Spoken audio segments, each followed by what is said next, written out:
Boa noite, pessoal. Vamos começar. Vamos indo para os nossos lugares. Aliás, dá continuidade, né? Porque começou ontem de noite. Vamos ficando de pé.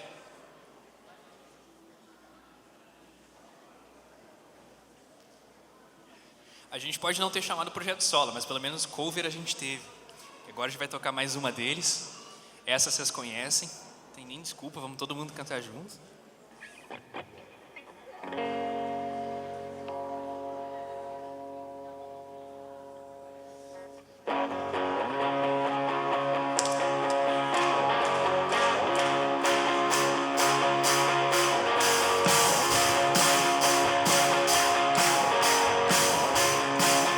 Vivo hoje, estou aqui, pois Ele decidiu me amar, e então eu posso livre andar. O seu sangue sobre mim me comprou, me restaurou, sem culpa então me tornou.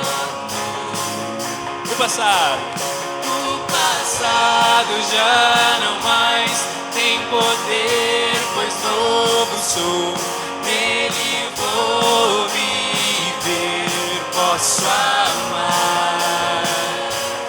Toda morte e o sofrer não me assustarão jamais, pois foi Ele quem venceu em meu lugar.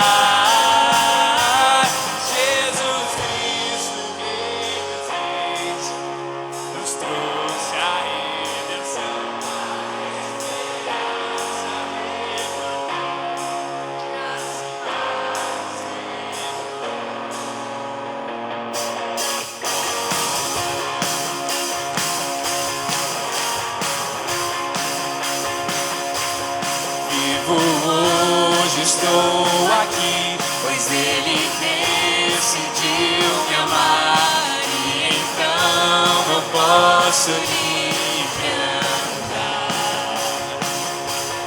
O seu sangue sobre mim me comprou, me restaurou, sem culpa então me tornou.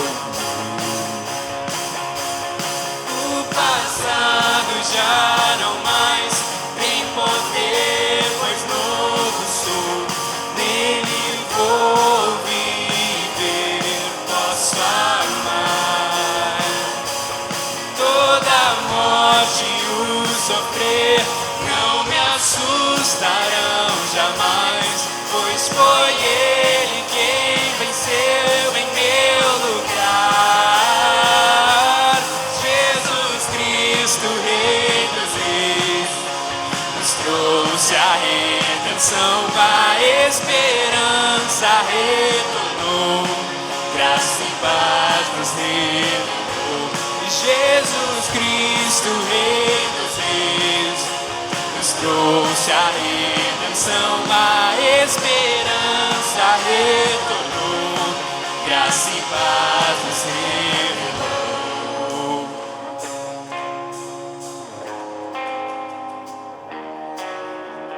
Tudo entregar, vou me render aos seus pés, vou me lançar.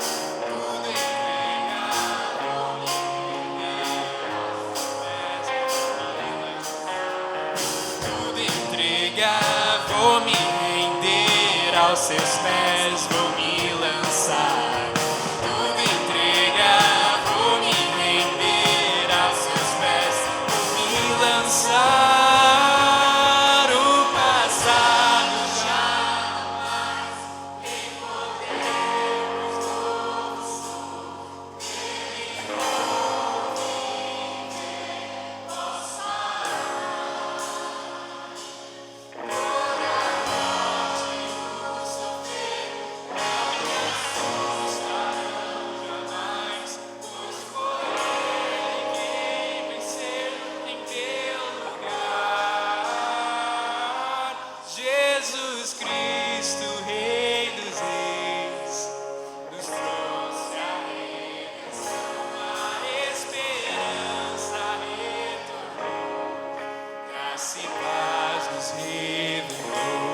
Jesus Cristo, Rei dos Reis, nos trouxe a redenção, a esperança retornou, graça e paz nos revelou.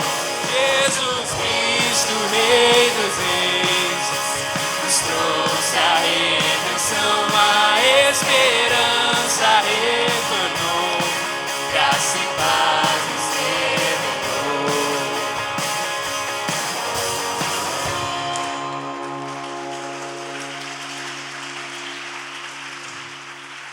Meus irmãos, eu queria fazer uma perguntinha para vocês. Aliás, propor o que poderia ser pior do que um louvor que não é emocionalmente apelativo? Eu vou dizer para vocês, é um que não é. Nosso Deus também quer conquistar o nosso coração.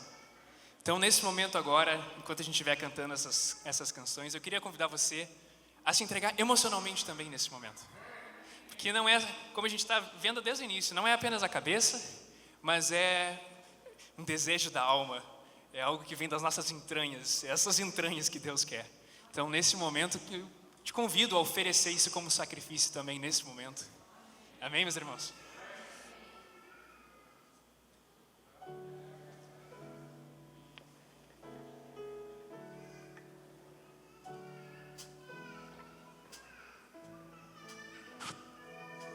Graça sobre graça recebi, e da plenitude renasci.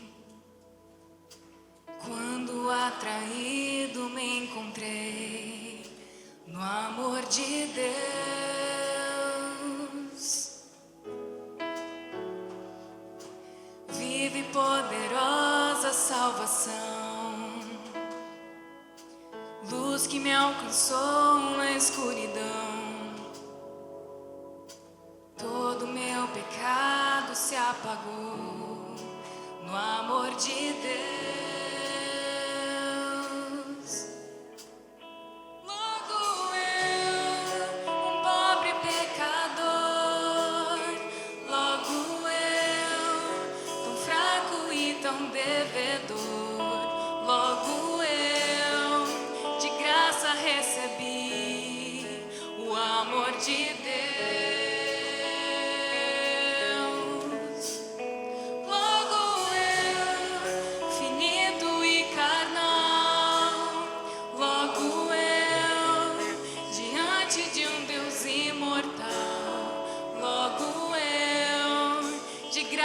Recebi o amor de Deus.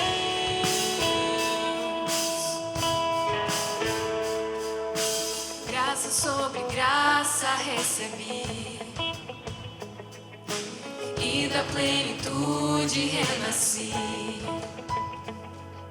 Quando atraído me encontrei no amor de Deus.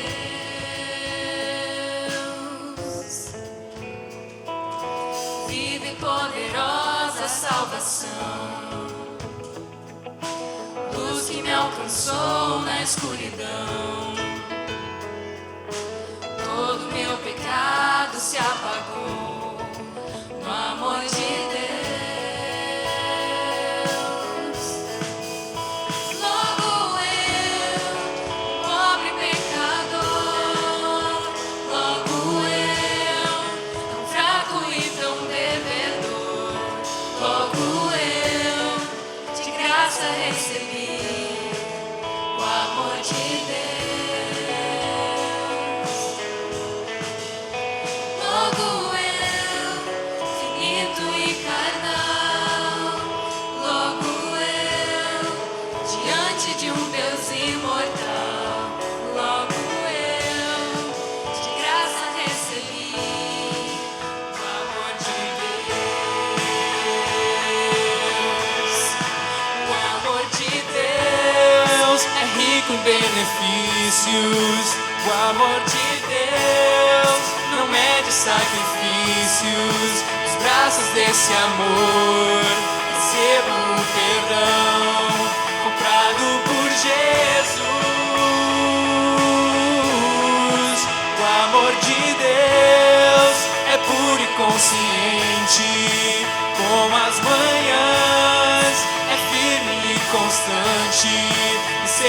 ficou na cruz e a morte derrotou.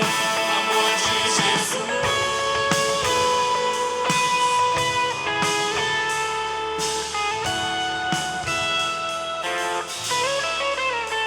Logo eu, um pobre pecador, logo eu,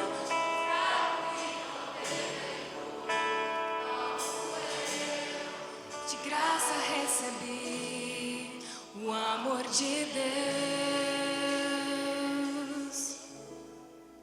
Logo eu, finito e carnal, logo eu, diante de um Deus imortal, logo eu, de graça recebi o amor de Deus.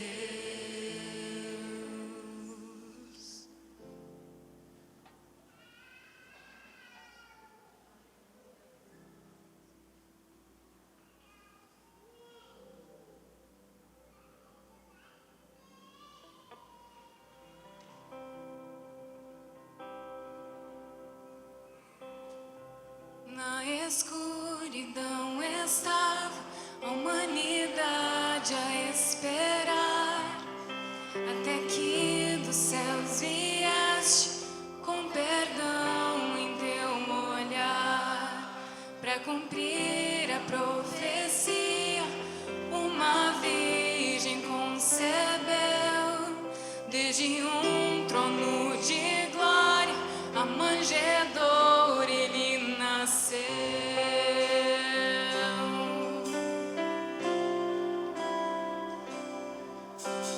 Louve a Deus Pai e a Jesus, louve o Santo Espírito, majestade, Rei dos Reis, para sempre eu o louvarei.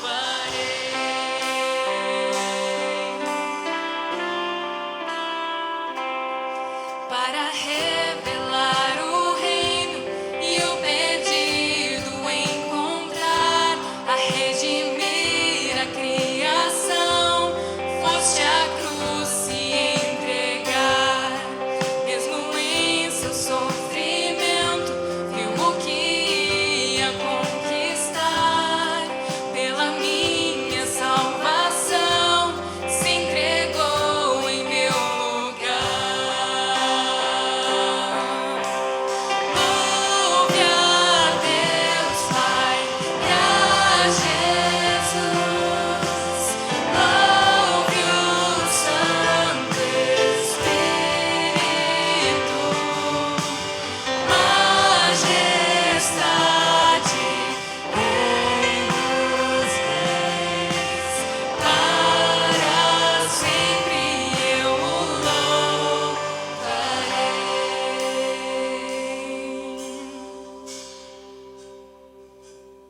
Na manhã que ressurgiste, todo o céu atento olhou, pois a morte para sempre o Cordeiro conquistou. E os mortos levantaram, os anjos a se impressionar, pois as almas dos que creram ao Pai hão de retornar.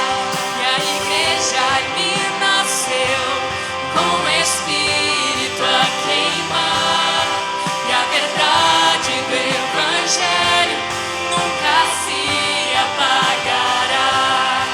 Por seu sangue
verdade seja gravada em nosso coração, Pai.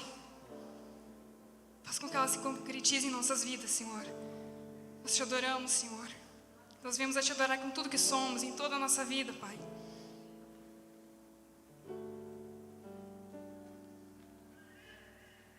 Junto ao poço estava eu, quando um homem judeu viu a sede que havia em mim. Sem me ouvir, conheceu e me ofereceu uma água que jorra sem fim. Dá-me de beber, pois tenho sede. Não quero mais buscar em outras fontes. Não precisarei aqui voltar pra minha sede saciar. Uma vez que eu já ouvi teu falar, tu és por quem a minha alma esperou, a fonte da vida que me encontrou. És o dom de Deus, o Messias, o meu Salvador.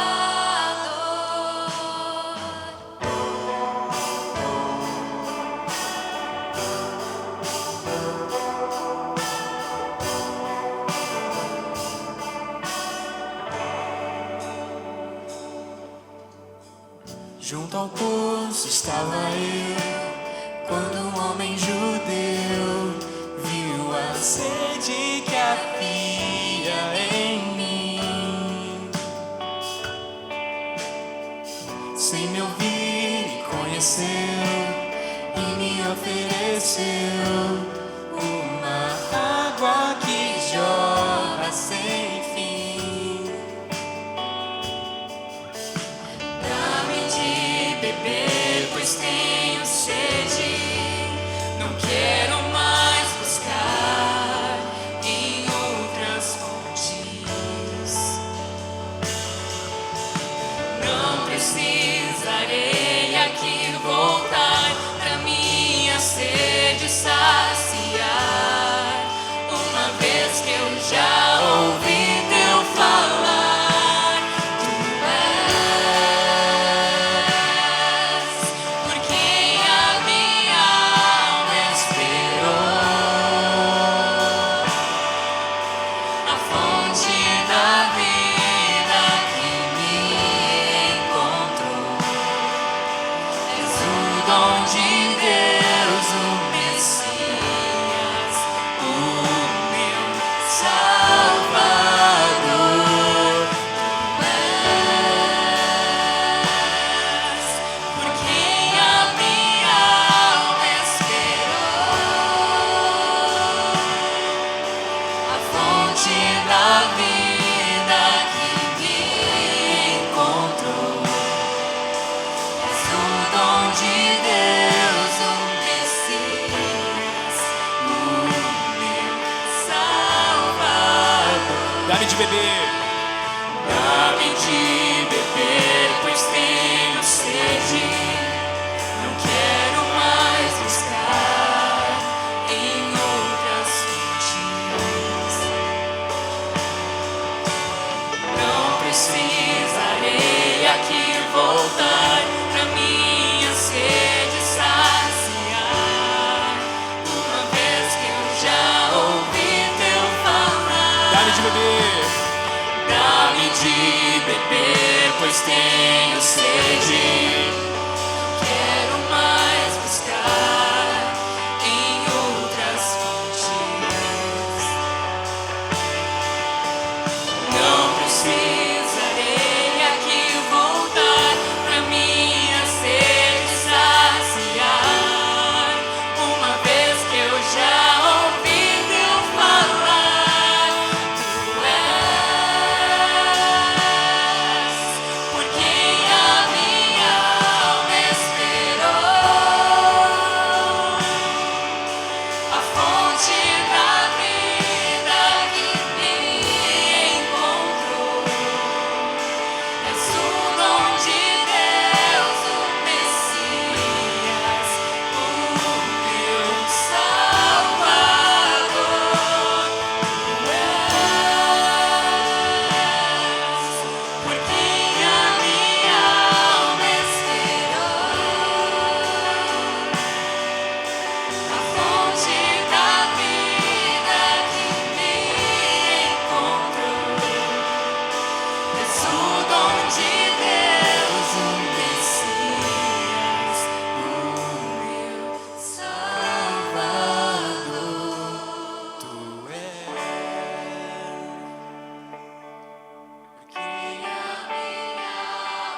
Muito obrigado, Senhor, nessa noite, por tua presença no nosso meio. Obrigado pelo teu bom Espírito, nosso conselheiro, nosso consolador. Na noite de hoje, o Senhor continue sendo glorificado e fale com cada um de nós no término dessa conferência. Que possamos sair daqui, Senhor, nutridos, renovados, fortalecidos na fé. Abençoa também a vida do nosso irmão que está ao nosso lado, e que ele não saia daqui da mesma forma como entrou. Bendito seja o teu nome.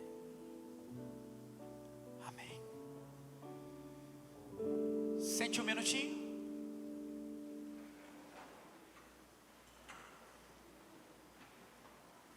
Eu quero agradecer, antes de termos a última palestra dessa noite, a presença de todos vocês. Foi a nossa primeira conferência, a primeira de muitas, e a gente já quer se preparar para o ano que vem, para de novo poder hospedar, acolher, receber tantos queridos irmãos aqui em nosso meio, e poder ser esse instrumento de hospitalidade na vida de cada um de vocês. Quero agradecer imensamente a cada colaborador. Eu acho que essa comunidade deu prova de que pode fazer muito, e eu confesso que fiquei surpreso e louvo a Deus pela vida de cada um de vocês, desde portaria, segurança, limpeza, café.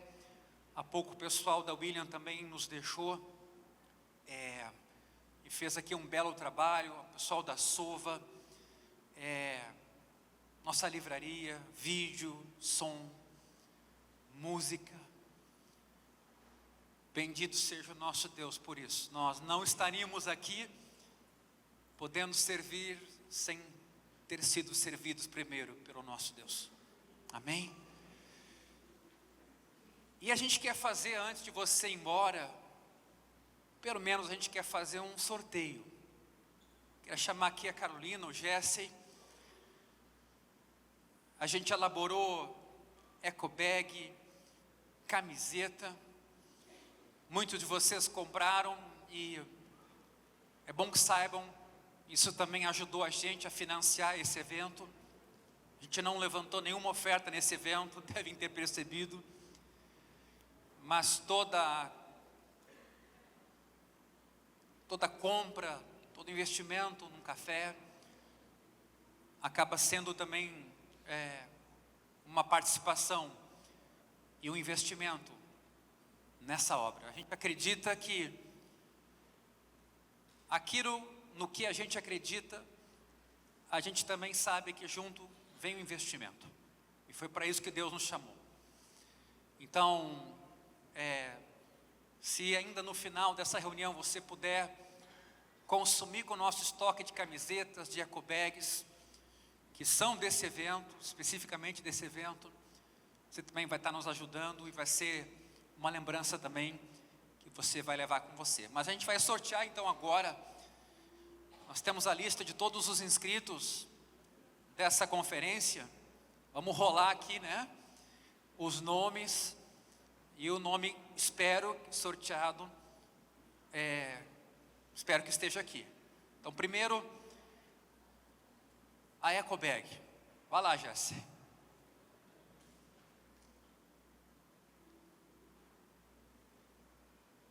Alan Moreira.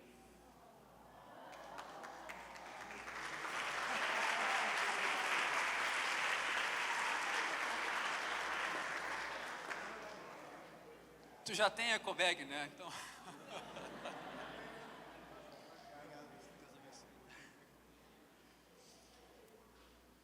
Agora vamos sortear uma camiseta, a M. Se não der o seu tamanho, passa lá na nossa livraria e vê se tem o teu tamanho. Vamos lá. Carlos Borges da Silva. Olha aí.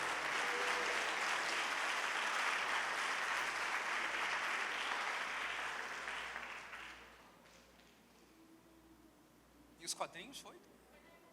Ah, tá, tem junto aí 3 quadrinhos, viu? Dentro dessa eco bag. Obrigado, Jesse. Então, agora vamos ficar com a última palestra dessa conferência e que Deus continue falando com você.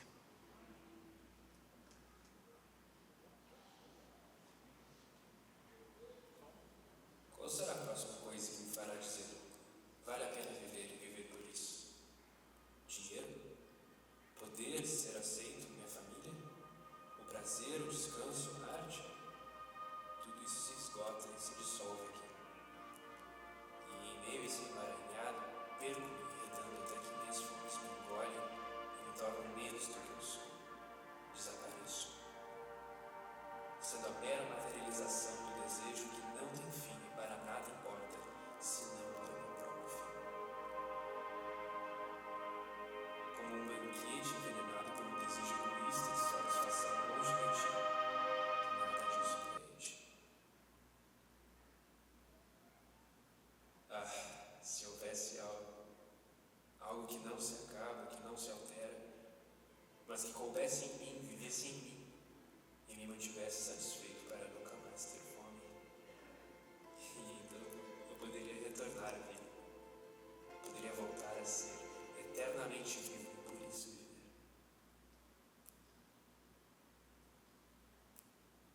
Jesus disse: quem de mim se alimenta, por mim viverá.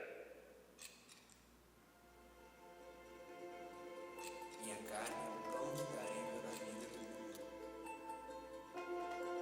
Meu corpo é a verdadeira comida e meu sangue é a verdadeira bebida.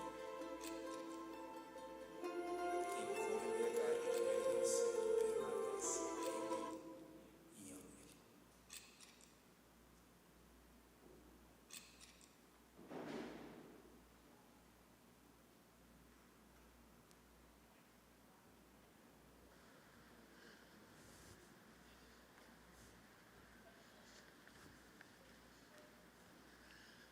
Muito bem, irmãos, boa noite.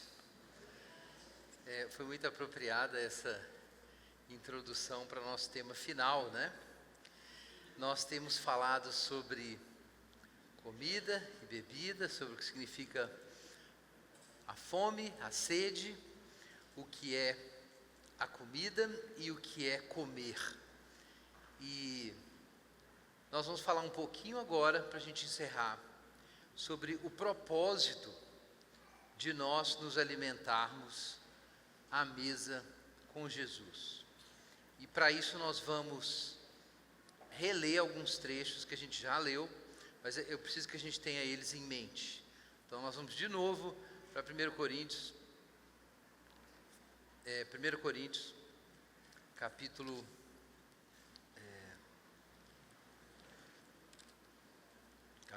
11.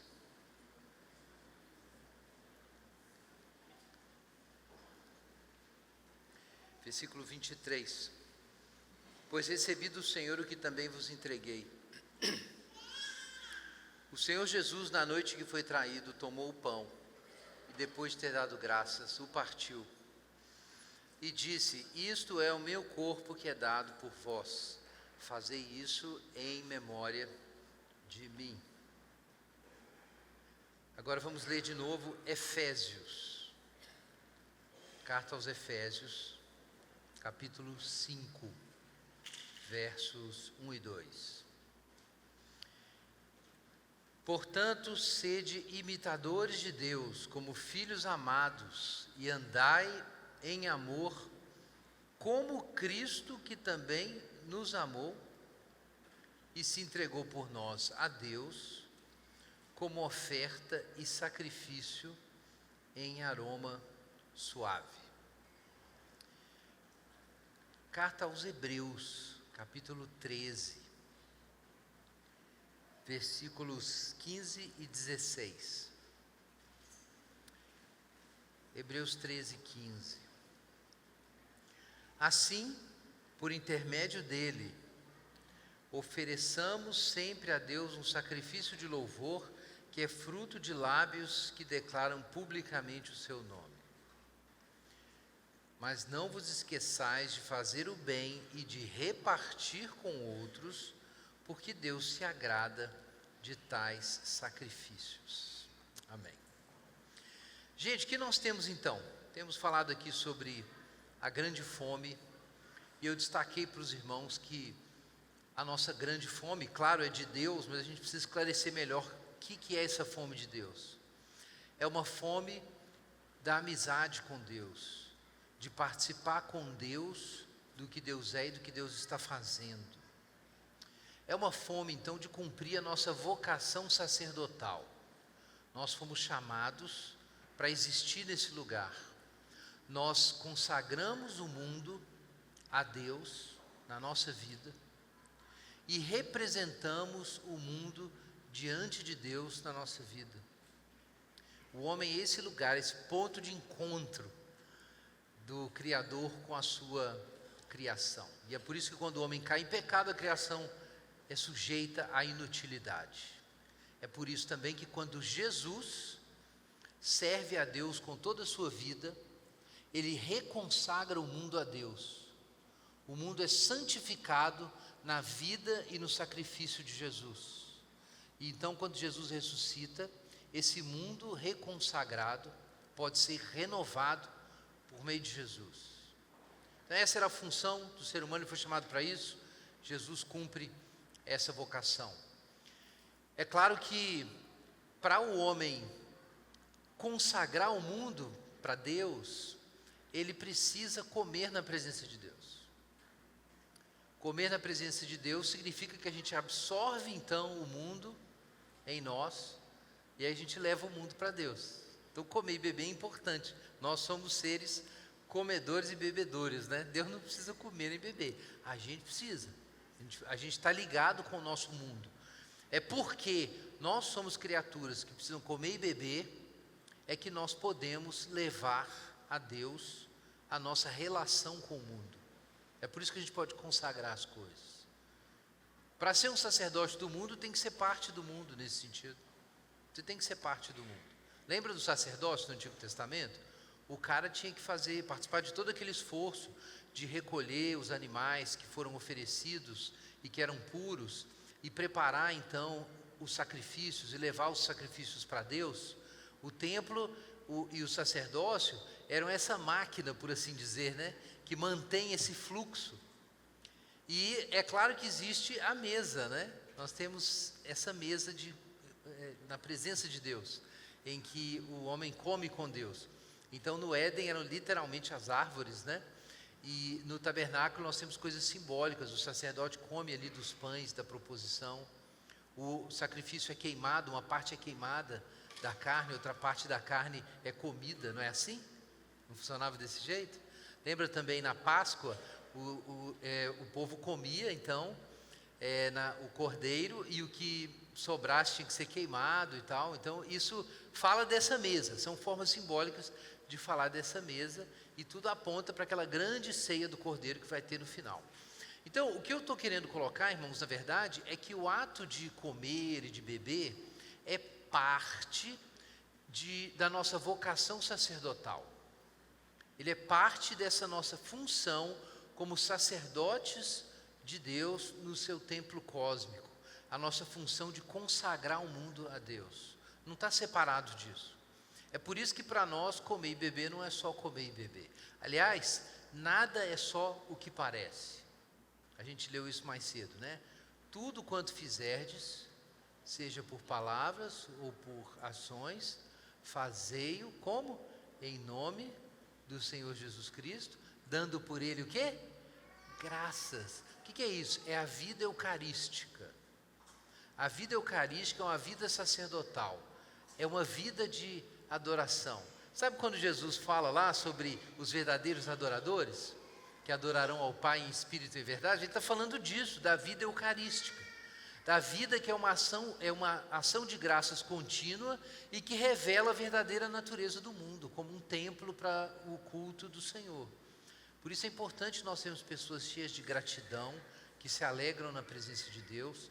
Quando tem um crente que está consciente da presença de Deus, que se alegra na presença de Deus, que agradece as coisas continuamente, não por um esforço, formal, mas como um transbordamento da sua relação com Deus. O que é esse crente? Ele revela o sentido do mundo. Um crente feliz, dando graças a Deus nas coisas ordinárias, é uma revelação do sentido do universo. É isso. E Jesus é exatamente isso. Olha para a vida de Jesus, se não é isso. É essa vida eucarística.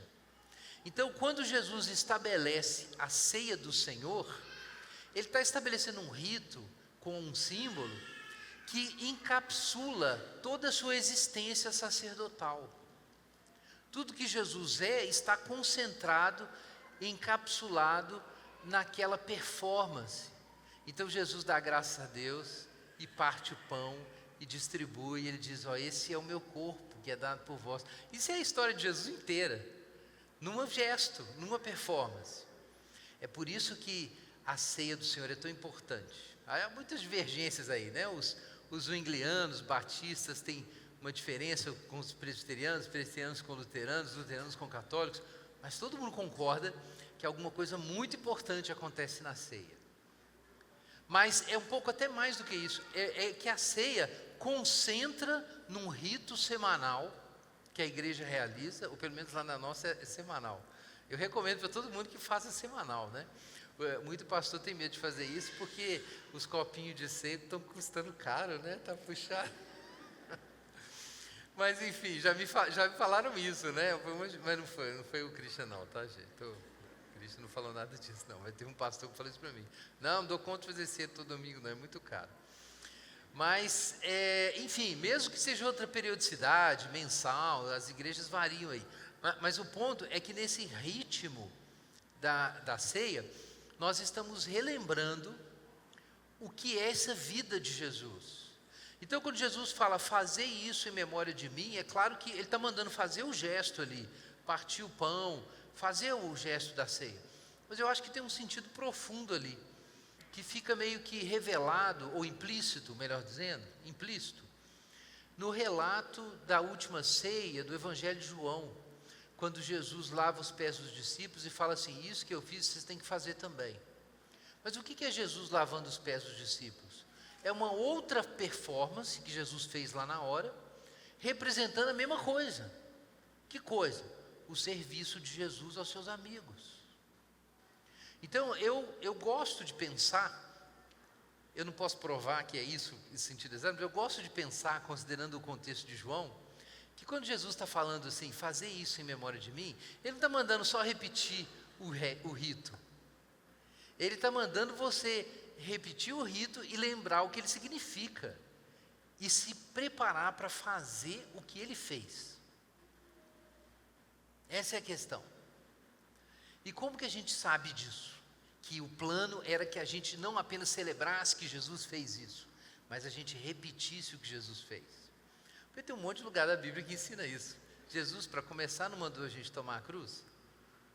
Mandou?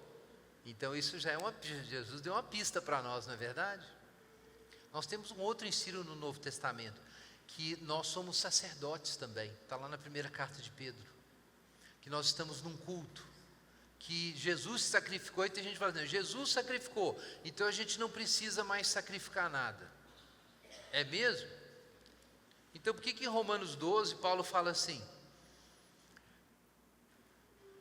Portanto, irmãos, exorto-vos pelas compaixões de Deus, que apresenteis vosso corpo como sacrifício vivo, santo e agradável a Deus, que é o vosso culto racional. O que é isso aqui? Se não tem mais sacrifício, acabou? Não acabou? Então por que está mandando fazer isso? Porque realmente havia o sacrifício expiatório no tabernáculo, o sacrifício do Yom Kippur, né, o dia da expiação, mas havia as ofertas pacíficas, havia os sacrifícios contínuos que eram oferecidos em louvor a Deus. Então vejam que Jesus oferece esse grande sacrifício que é consumado, que nos coloca numa relação plena com Deus. Mas agora nós precisamos retomar a nossa vocação original em Gênesis, que Jesus demonstrou. E agora, na verdade, como Jesus santificou o universo, santificou o templo celestial, como Ele santificou os seus discípulos, como está na oração sacerdotal de Jesus, no Evangelho de João, como Ele nos santificou, então agora a gente pode retomar o culto verdadeiro. Agora, o que é o culto verdadeiro? É a entrega do corpo como sacrifício vivo, santo e agradável a Deus. Então, aqui está a pista. A vida cristã é uma grande Eucaristia. Lembrando o que significa Eucaristeu. Lembra o que significa? Eu falei mais cedo? Gratidão. É isso que significa a Eucaristia. Jesus deu graças e aí partiu o pão. E esse nome, dar graças, se tornou a palavra na tradição cristã para descrever a ceia do Senhor. Porque é isso, a ceia do Senhor é um ato de sacrifício de Jesus a Deus, de confiança no seu amor, de gratidão pelo seu cuidado, mesmo no meio da dificuldade. Então Jesus, confiando no amor de Deus, Salmo 16, entrega a sua vida para Deus e retoma a sua vida. Então isso é Eucaristia. A vida cristã então é Eucaristia, o corpo sendo oferecido a Deus como sacrifício, vivo, santo e agradável.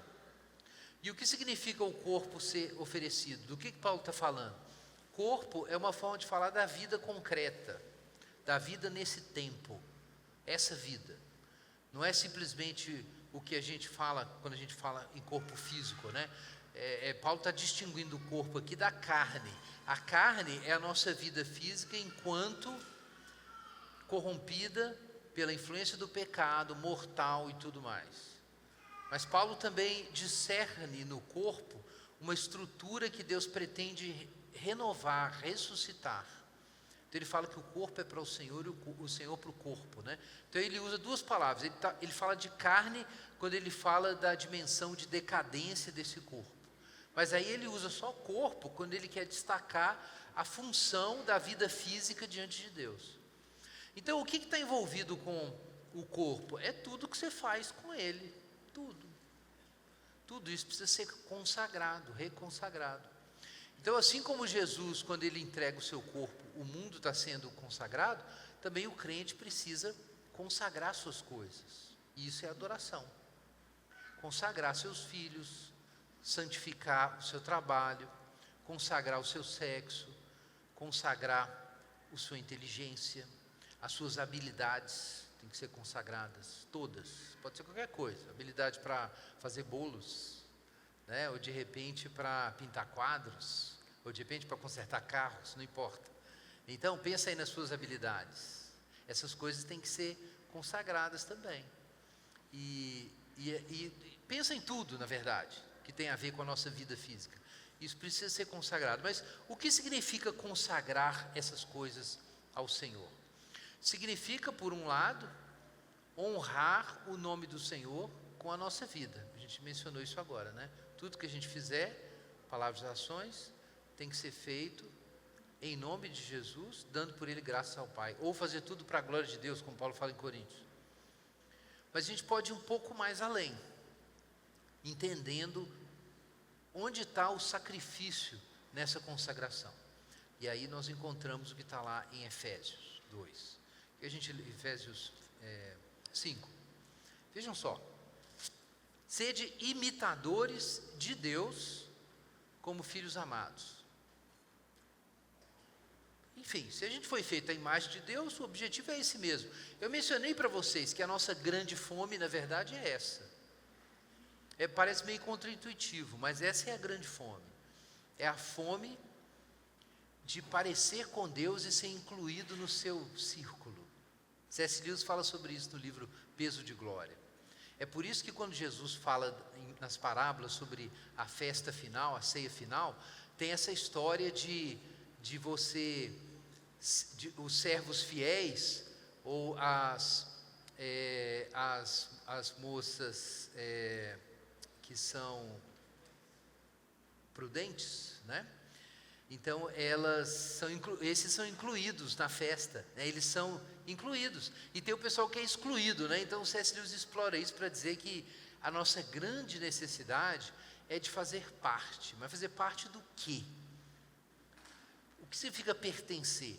Pertencer significa que você é do círculo dos amigos de Deus, mas você realmente pertence, porque você não está lá de penetra.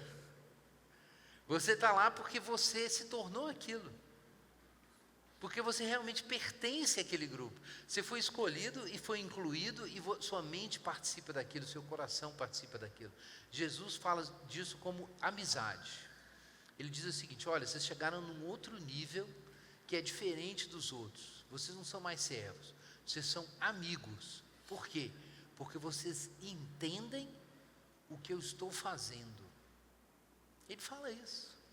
Então, a coisa que a gente quer é de estar dentro, é isso. E, gente, isso é o que a beleza produz em nós. A beleza é um chamado.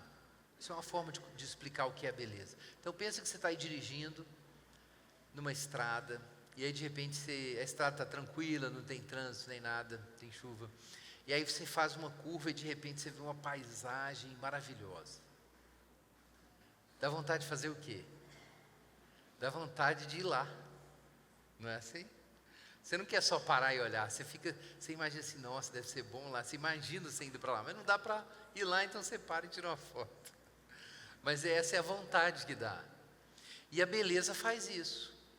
Quando você vê a beleza, né, você pode ver a beleza num rapaz, a beleza de uma moça, você pode ver a beleza numa paisagem, a beleza numa história, né, ou num filme. De repente tem um filme que tem uma história sensacional e, sei lá, quem é que gosta de Senhor dos Anéis aí?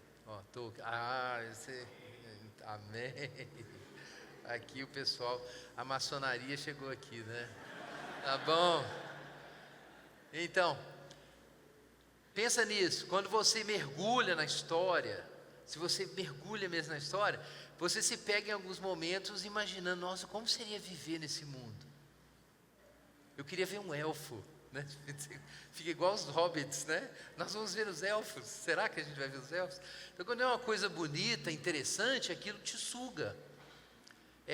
O Roger Scruton descreve a beleza assim: a beleza é o lugar onde você queria morar. O que é beleza? É onde você quer morar.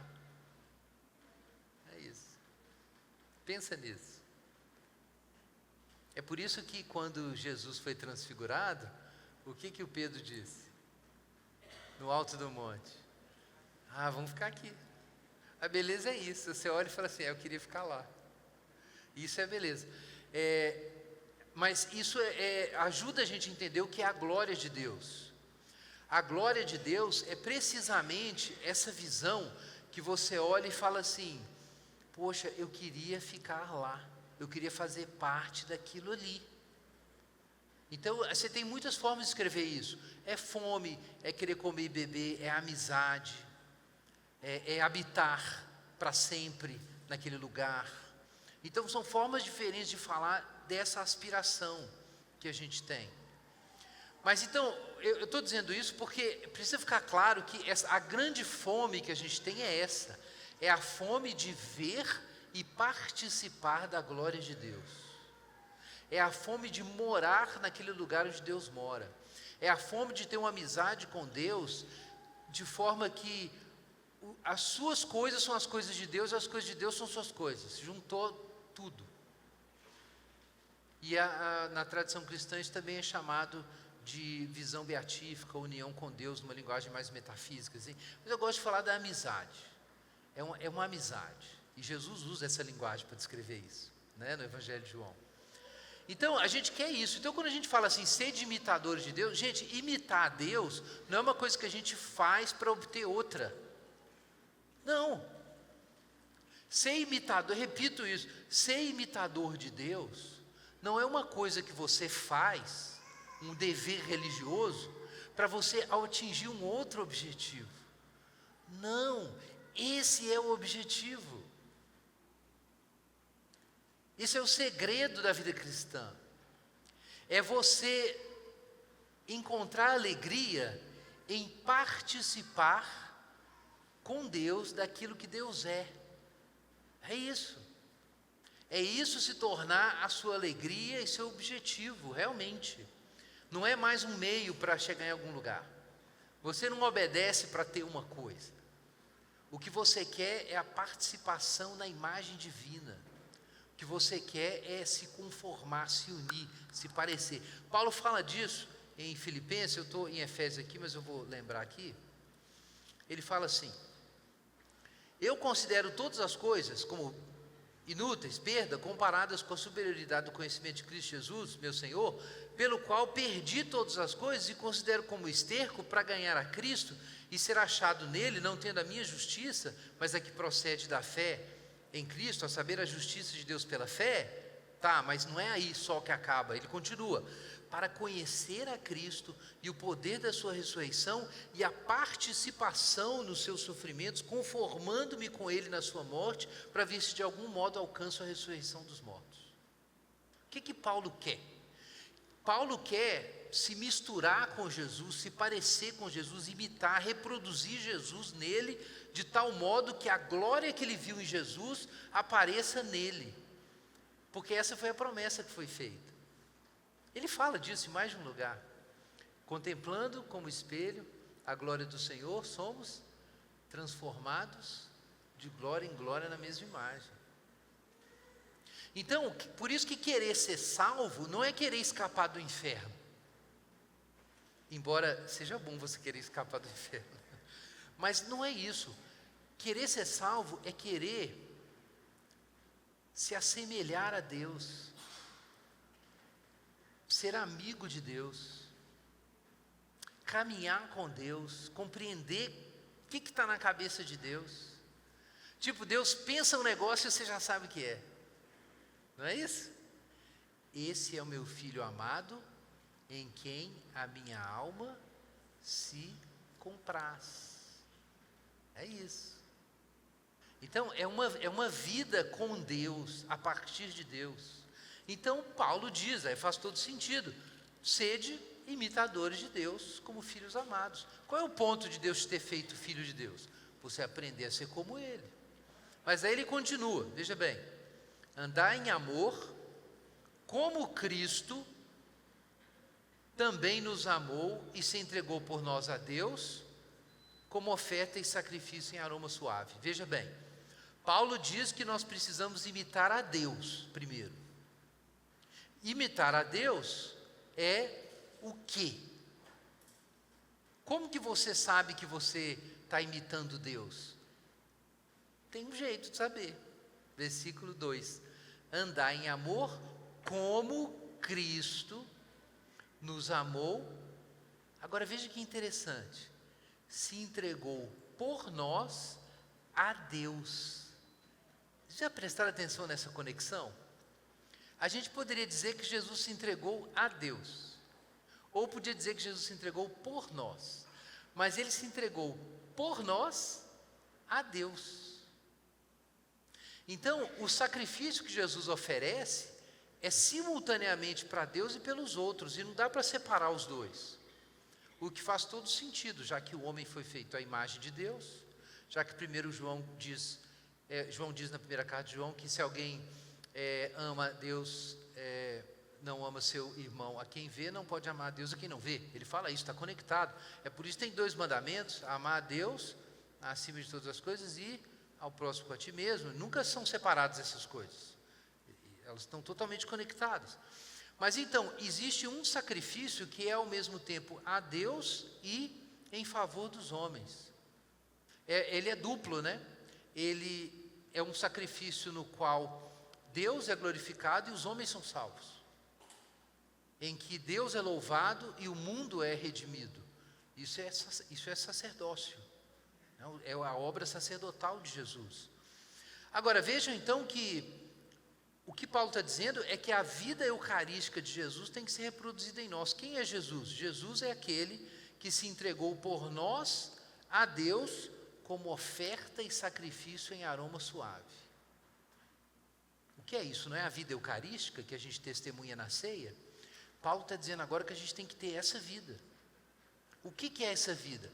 É uma vida que confia no amor de Deus como Jesus, que adora e cultua a Deus e agradece a Deus com tudo que ela tem, e por causa disso, ela está disposta a entregar o que ela tem pelos outros, em serviço. Então, essa é a vida eucarística. Agora, veja o que acontece na vida eucarística. Por que Jesus foi capaz de entregar sua vida como alimento para os outros? Porque ele tinha plena certeza de que Deus o sustentaria. É por isso que ele conseguiu fazer isso. Jesus se tornou pão porque ele comeu. Ele disse isso: a minha comida e a minha bebida é fazer a vontade de meu Pai. A gente fala assim, Jesus é o nosso pão, é o nosso alimento. Mas Jesus tinha uma comida, né? Qual era a comida de Jesus? A comida de Jesus era obedecer o Pai, confiando no seu amor. Essa era a comida de Jesus. Então, nós comemos, como nós nos alimentamos? A gente come a vida de Jesus, a gente come a imitação de Jesus. Ou seja, a gente reproduz o que Jesus fez, mas é o que está aqui em Efésios 5. Como é que nós vamos imitar a Deus? Imitando Jesus, ou seja, nos alimentando da vida eucarística de Jesus para governar a nossa vida. Então a gente tem os nossos desafios, a gente olha e fala assim, eu vou ser como Jesus foi. Então eu vou me oferecer a Deus, eu vou confiar em Deus, isso significa então que eu vou ser repartido. Então isso é importante, você precisa se alimentar de Deus, para você se tornar comida. Por essa você não esperava, né? No final da conferência, todo mundo veio aqui para entender como é que eu vou me alimentar espiritualmente. Então eu vou terminar dizendo que você tem que alimentar os outros. Mas não é isso que Jesus fez? O que é a vida eucarística? É uma vida que, tão confiante no amor de Deus ela é, e no seu suprimento, que ela pode ser distribuída. Essa é a vida de Jesus. Como que você se alimenta espiritualmente? Abraçando essa vida. O que é comer e beber a carne e o sangue do Filho de Deus? Não é só você se apropriar dos benefícios da vida de Jesus para você. É claro que começa por aí. A obra de Jesus é suficiente para você estar diante de Deus. Mas uma vez que você se apropriou da vida de Jesus e do sacrifício de Jesus, e você creu no estilo de vida de Jesus, e você acredita que a forma do ser humano viver é essa, é a vida eucarística, o que vai acontecer com você? Você vai se tornar isso. Esse é o ponto. Você deve se tornar isso. Abre aí em 2 Coríntios, capítulo 4.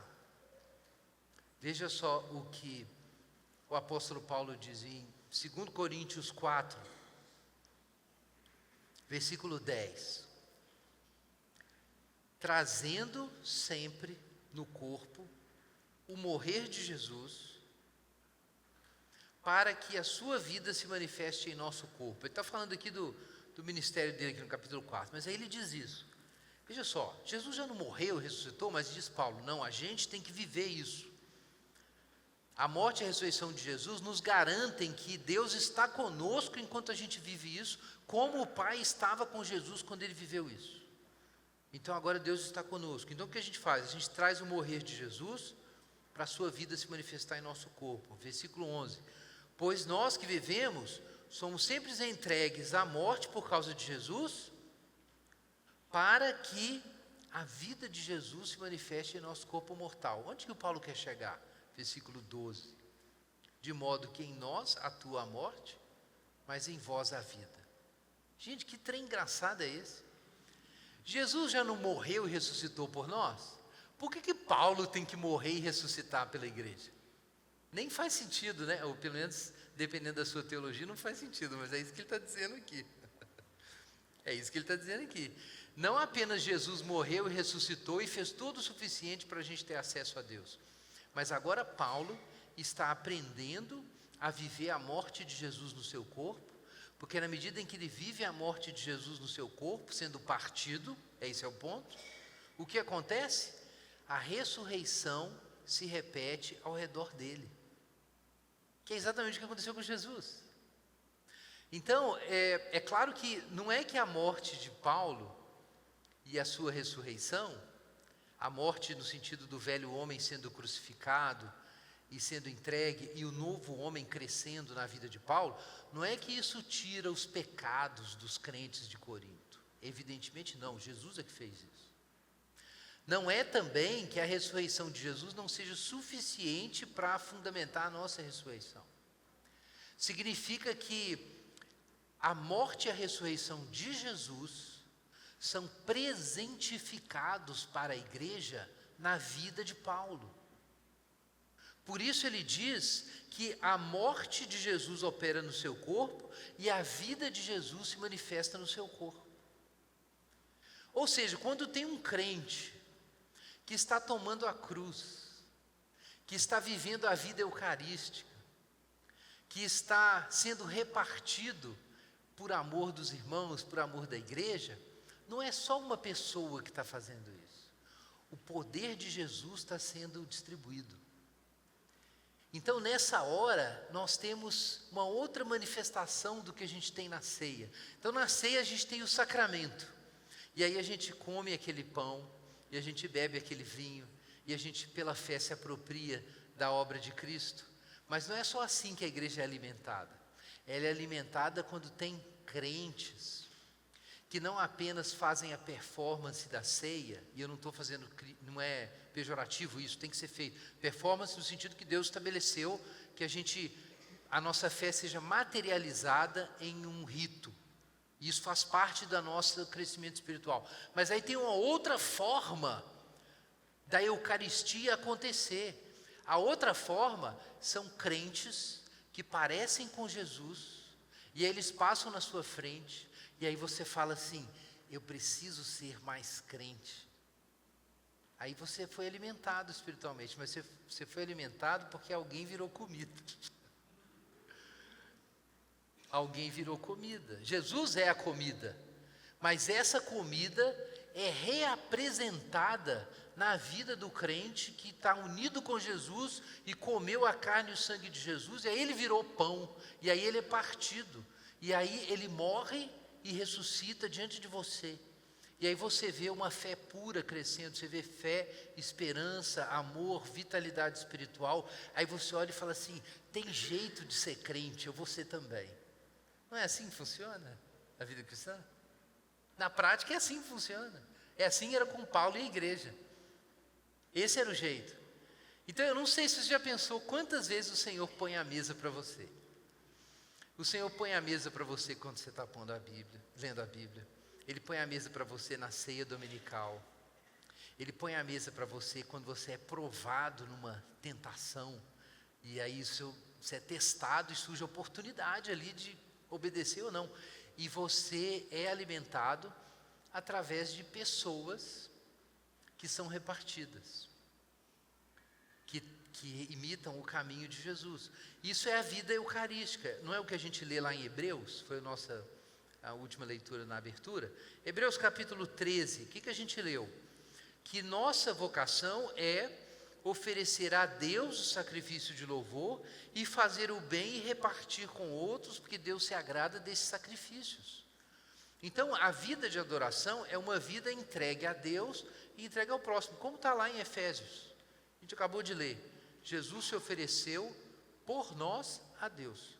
Por nós a Deus. Então, é um culto em que o céu e a terra são unidos nesse estilo de vida. A vida eucarística é uma vida em que a comunhão se fecha, porque a pessoa que está sendo servida ali, ou melhor dizendo, a pessoa que está oferecendo sacrifícios, a Deus, a pessoa que está adorando a Deus, o sacerdote, nesse momento ele une Deus e os homens, Como Jesus fez, ele se ofereceu a Deus por nós. Então é isso que acontece com o crente também, o sacerdócio universal de todos os crentes, isso. Nós estamos oferecendo a Deus um sacrifício de louvor e estamos repartindo com os outros. Então isso é a vida eucarística. Então eu quero desafiar você a orar sobre isso. Talvez você pense que você não tem nada para dar, por isso que você não reparte. Mas você vai com os seus 5 pães e peixes e Jesus vai fazer um milagre. Você não tem nada mesmo. Por isso que você precisa se lembrar que Jesus é a Eucaristia perfeita.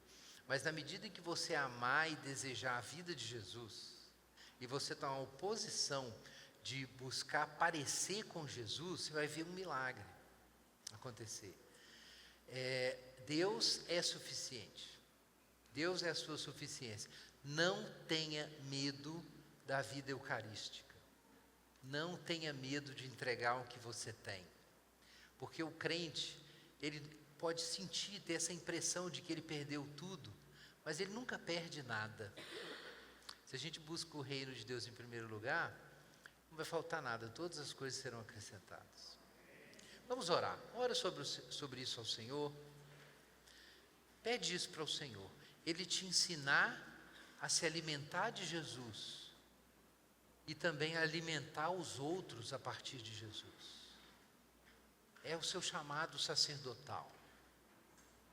Peça para Deus te ensinar esse caminho, te tornar realmente um sacerdote do Senhor.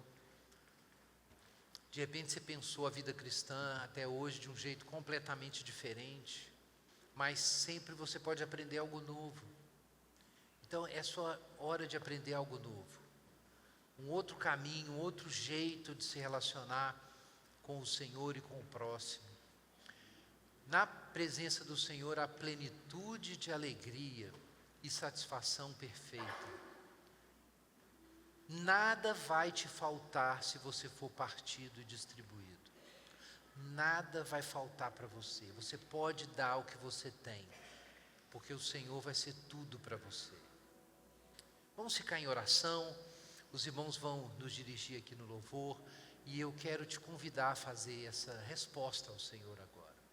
Você pode fazer isso onde você está, você pode vir à frente se você quiser, enquanto os irmãos estiverem no louvor.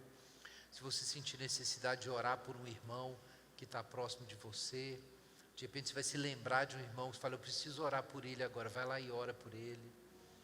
Mas acredite que o Senhor recebe a sua oração. Cada oração que você fizer nesse momento, Deus vai ouvir você. E você vai ter um novo cristianismo daqui para frente. Um novo jeito de ser crente. Vamos ficar em oração, vamos louvar, vamos esperar um pouquinho do Senhor.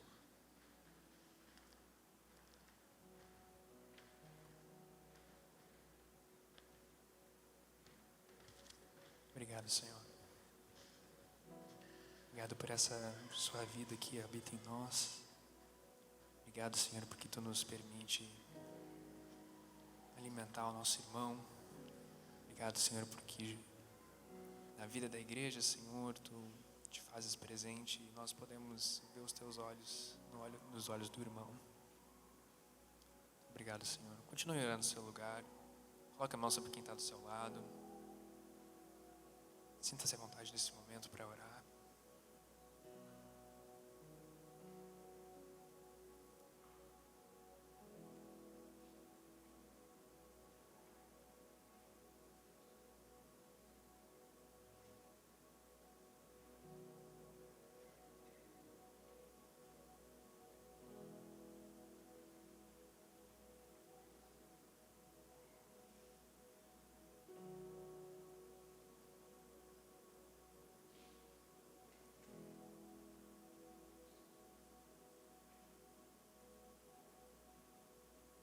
Veja o amor do Pai, mistério que não posso entender. Quão grande é o seu amor e o quanto nos deseja.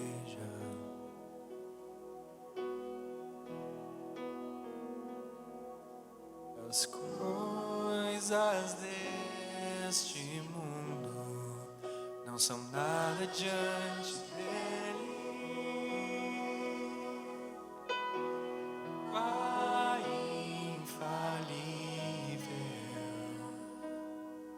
que se compara a ti.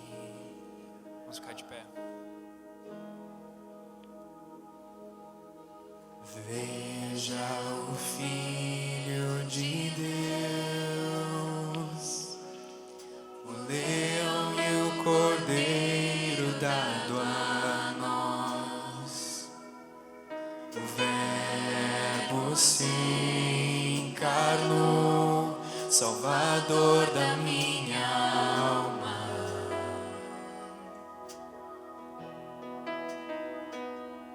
Sofreu por tanto amar a humanidade, no seu sangue a salvação.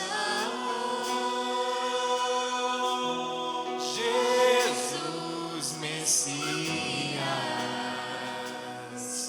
o justo se entregou. Não foi o fim,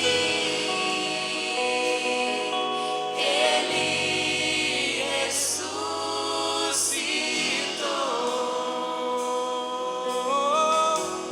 Canta minha alma, canta minha alma, que amor tão grande, que amor tão grande, que grande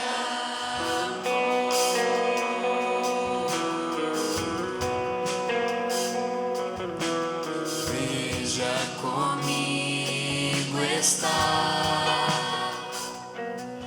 o Espírito queimando em meu ser, amigo e protetor, que me leva à verdade.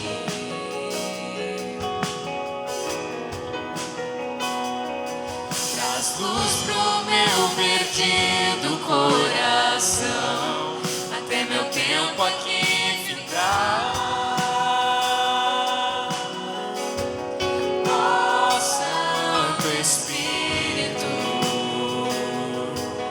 teu reino quero ver. Ó Santo Espírito, faz em mim o teu querer. Canta minha alma, canta minha alma, que amor tão grande, que amor tão grande. Canta minha alma, canta minha alma, canta minha alma, que amor tão grande, que amor tão grande, que grande amor. Canta minha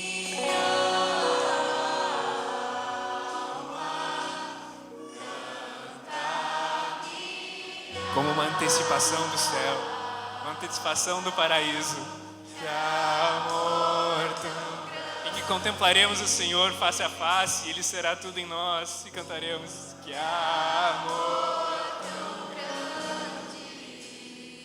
Canta minha alma. Canta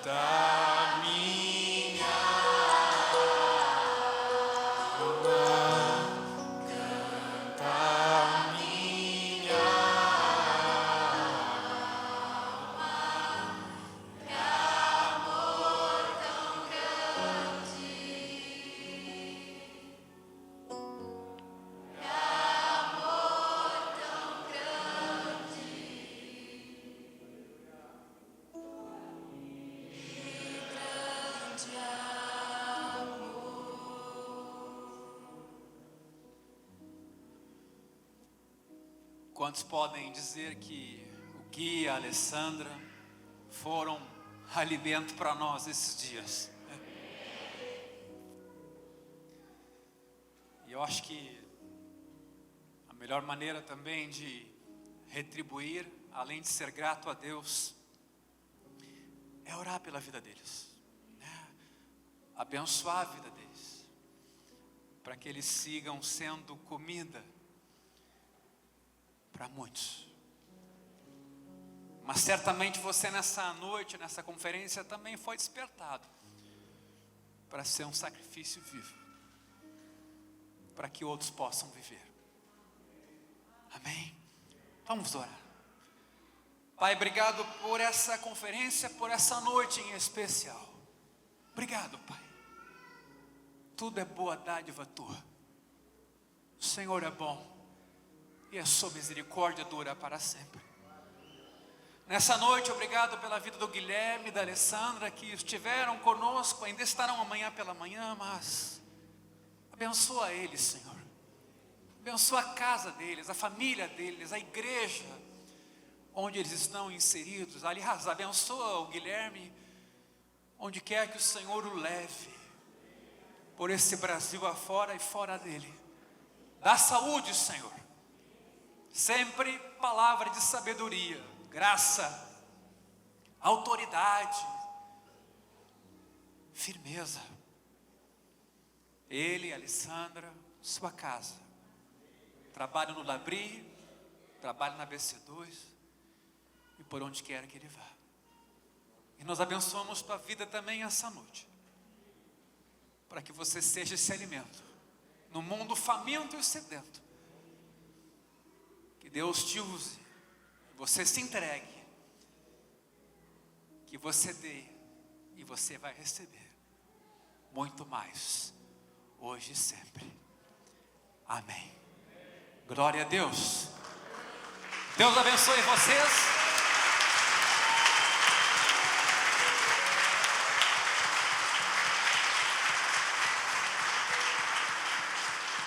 Mais uma vez, obrigado a todo mundo. Amanhã de manhã estamos aqui, nosso culto da família. Que o amor de Deus, a graça de Jesus e a comunhão do Espírito seja com todos vocês, hoje e sempre. Amém. Deus abençoe.